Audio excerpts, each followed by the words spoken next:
人生首個正式到訪嘅台灣城市高雄，清晨6點左右，火車到達高雄，天就已經光啦。行出車站之後，就嚟到新嘅地方。同所有旅客一樣，第一件事梗係要揾住嘅地方啦，放低背上面嘅重擔啊！今時今日，大家去旅行，首先會係去購物中心，減輕銀包嘅重量。但係我哋當年就絕對唔可以啦，因為多年嚟嘅旅行經驗話我知，火車站附近一定會發現旅店，台灣都唔例外。周圍行下，行入內街，見到一條河，有啲似香港九龍城嘅啟德河，然後揾到一間叫做華賓旅館，門口寫住休息150蚊，住宿250蚊嘅牌。嗰陣時心諗，台灣嘅旅店真係貼心，竟然有休息服務，唔通係配合火車嘅乘客嘅旅店，可以喺開車之前稍事休息一下。問一問旅館嘅服務員，佢就話休息係3個鐘計。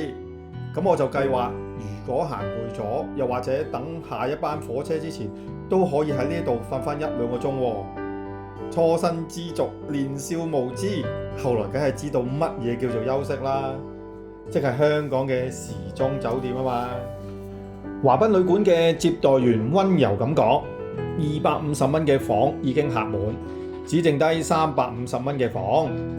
當時折合大概100蚊港紙一晚啦，貴就貴咗啲，超出咗我嘅預算。所以呢，我就喺附近揾多一陣，發覺差唔多價位嘅旅館同樣都係客滿，咁只能夠先安頓落嚟，再諗辦法彌補赤字啦。房間擺放咗一張幾大嘅雙人床，仲有電視同埋個人洗手間，感覺唔錯，絕對比中國旅行嗰陣好得多。咁價格當然亦都唔可以同日而語啦。唔理點啦，頭先通宵坐火車，一直都係半夢半醒，所以放低行李就瞓上床，好快就瞓着咗啦。日上三竿，香港人可能覺得浪費咗半日，但我一直都瞓到下晝1點半先至起身梳洗，然後出外探險啊，漫無目的咁周圍行下。我見到馬路上嘅車同埋電單車咧亂咁飛咁，好似唔多睇紅綠燈咁樣，所以我幾乎都係唔敢過馬路。當時我冇諗去啲乜嘢星級餐廳，剛好見到有賒粉便利店，就入去參觀一下。最大發現竟然見到有烚蛋，後來知道叫做茶葉蛋啦，仲有麵包啊、熱狗等等，而且雪櫃入邊嘅飲品係七彩繽紛，比香港嘅多得多。最重要係有我當年最愛嘅 Cherry Coke， 真係好正。1986年香港曾經出產過罐裝嘅 Cherry Coke， 可惜銷情欠佳，第2年就停售啦，所以好懷念。隨便食飽咗，再周圍行下，我發現有遊戲機中心，即刻先入去打機啦。呢種行為今日會被稱為廢青。後來仲有一位後生嘅台灣人話一齊玩，咁我就玩咗30大元啊！我哋一齊打雙打、1943等等嘅遊戲。我話佢知，我係由香港專程嚟台灣打機嘅。佢嗰個樣根本就係難以置信嘅樣啦。